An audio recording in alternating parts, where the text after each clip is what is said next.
Welcome back to the Global Business Report here on Arise News. In Nigeria, Federal Ministry of Communications, Innovation and Digital Economy and the Gates Foundation have announced the launch of a Nigeria Artificial Intelligence Scaling Hub, which is a new initiative to accelerate the responsible development and scale-up of AI-driven solutions that improve lives and expand opportunity across key sectors. That's Mr. Ike Omokode, of course, the chair of the Ike Omokode Foundation, along with Bill Gates and Dr. Bosun Tijani of the Digital Economy Ministry. This was announced during, of course, the Scaling Hub MOU signing ceremony between the Federal Ministry of Communications, Innovation and Digital Economy and the Gates Foundation held in Abuja. Of course, the AI Scaling Hub is supposed to be a multi-stakeholder initiative that will coordinate the scaling of mature AI solutions in the country. The Gates Foundation is supporting the Nigeria Scaling AI Hub with up to $7.5 million commitment over a 3-year period. We're happy to have Favour Adeniyi. She's a product designer at Microsoft, joining us bright and early from Washington, D.C. Favour, thank you so much for joining us. Good morning to you, bright and early over there in the U.S. nation's capital. What do you make of this AI hub agreement between the Gates Foundation and Nigeria's digital economy?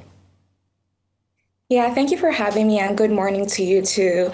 I definitely think that it is a significant step forward. I believe the partnership between the Nigerian government and the Gates Foundation backing will provide credibility, funding, which will provide capital for local innovation and accelerate AI growth throughout Nigeria. And it really empowers Nigeria to be a builder, not just an adopter, and also a producer, not just a consumer. So we can create smaller LLMs, which are large language models, and we can truly we can truly be pioneers in this industry, because when we think about technology innovation across the ages, across the years, we've just been mainly consumers and adopters. We usually catch on, but with the speed in the AI race, I think it sets us in the perfect position to truly be a pioneer in the industry, especially for the African continent and beyond. On that. Now, the Nigerian government is seeking to scale AI across different sectors, manufacturing, finance, healthcare, whatever you have it, which will impact different businesses that operate in those sectors. Enterprise, I mean, you're a product designer. Can you speak to enterprise product design, I guess, for our viewers? Yeah, sure. I love talking about this topic. So enterprise product design is the process of creating software tools, products, and platforms that power how organizations work, whether maybe it's hospitals, banks, telecommunications companies, and even governments. Unlike consumer apps and products, enterprise product design solves complex problems at scale on a global level. So we focus on compliance, security, collaboration, innovation, of course, and also workflow optimization. And I can break down each of the steps if you want me to do that. All right, we're going to take it away. Go right ahead. Break it down. Okay, yeah. So we have research. So research is really the first step in enterprise design or even product design at large. That's where we get to understand our customer pain points and users. So we conduct maybe qualitative research or quantitative research to understand what our customers need and validate our own hypothesis before going into the next stage, which is the design process, where we work on, prototypes, and then we test. We need to test to make sure that whatever we're creating is actually working for our customers and will also impact the business, positively. And then we also prioritize, because in enterprise, you have 1,000 problems or maybe even 1,000,000 problems, but you need to prioritize, and we like to prioritize based on security, because that's how we build trust with customers, and also based on innovation, especially in the age of AI, and also things that would impact the business profitably to scale our revenue. And finally, development integration. This is when the engineering and data teams really build out what designers have created, and now it's live for customers all around the world or target markets to use. So that's a summary of the steps in the process.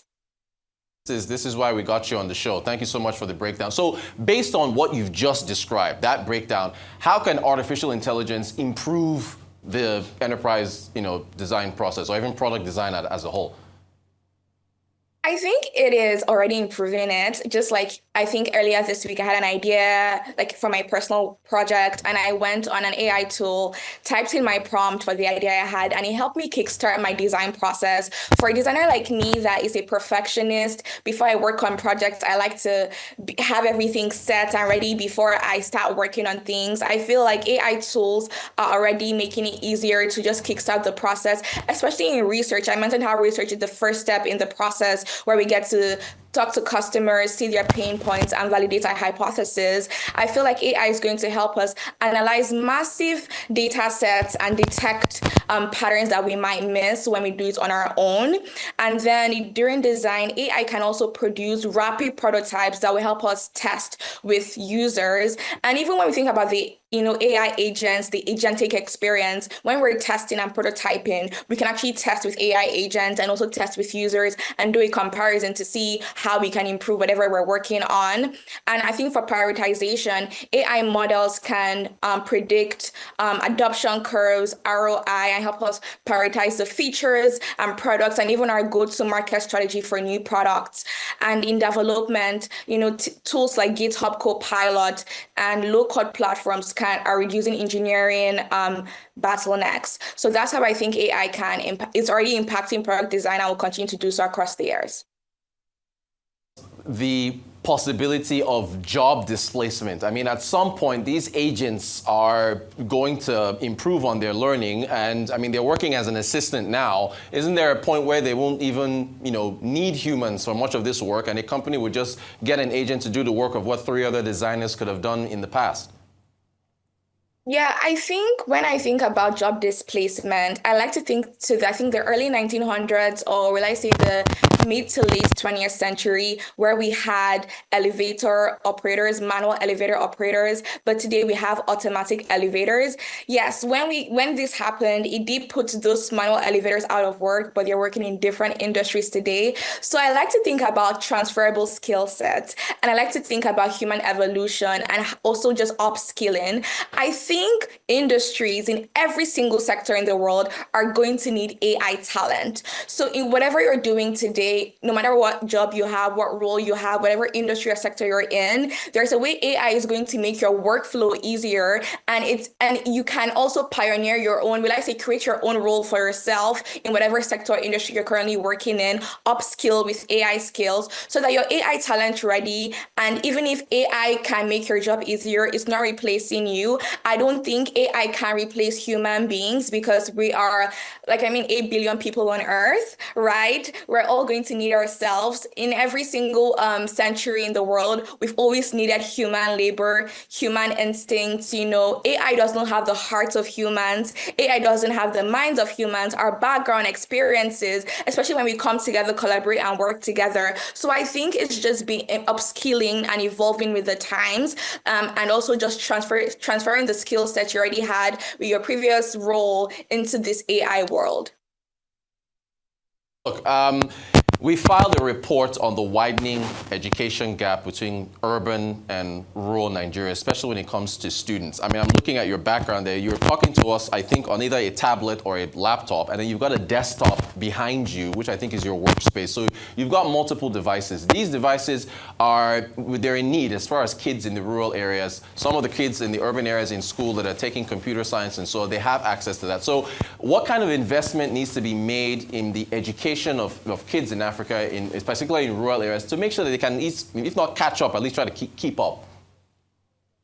Yeah, thank you for that question. I was born and raised in Jos, Nigeria, and I did my primary school and I did my primary school there. Secondary school was in Kwara State, and of course I did my college here in the US. So I've experience in the Nigerian education system and also the American education system. And what I would say that I think might be an area of improvement for the Nigerian education system is teaching students how to apply the knowledge they learn. When I was growing up, I was just learning things to get an A, to pass my WAEC, pass my JAM, and that was it. I wasn't really taught how to apply my knowledge. I think we can encourage students, especially in rural areas in schools, how to apply their knowledge, give them competitive projects projects to work on. Give allow them work together in groups. When they're being taught to read, let them be taught to think, form their opinions on topics, and maybe debate them, because this is how you train your minds to think competitively, especially to compete with your peers on a global scale, right? So I think it's great when we invest in education, but I don't think it's just throwing money at the problem. I think we also need to inspire creativity, inspire innovation, inspire curiosity in the minds of children. Because if we don't do that, then we are not really teaching them how to apply the knowledge that they are learning and also how to compete on a global scale. So of course, I think more money needs to be funded for our educational system. I think students need to be taught to read, especially in rural areas. And of course, you mentioned like the devices, like tech devices, like tablets, computers, all of that. I do think they need all these devices. My father did something great for me and my brothers when we were growing up. At the age of, I think 6, we had a desktop computer in our home, and we were able to learn how to type. We used Encounter Kids on, I think, Microsoft Windows that time to learn so many things. We had encyclopedias. My mom would always quiz us. So I think like getting the tools is great. I think maybe even in local libraries, providing these devices for those that cannot afford to get the personal ones in their home, for them to come and use it for free, and just encourage like the innovative thinking in them. I think that's how we begin to close that gap in education. We've unfortunately run out of time. I wanted to ask you what product design is going to look like, but hopefully we'll get you back on the show in the future. Lots to talk about in artificial intelligence. It's been a great conversation with you. We appreciate you taking the time to talk to us bright and early in Washington, D.C. Favour Adeniyi, product designer at Microsoft. Thank you so much.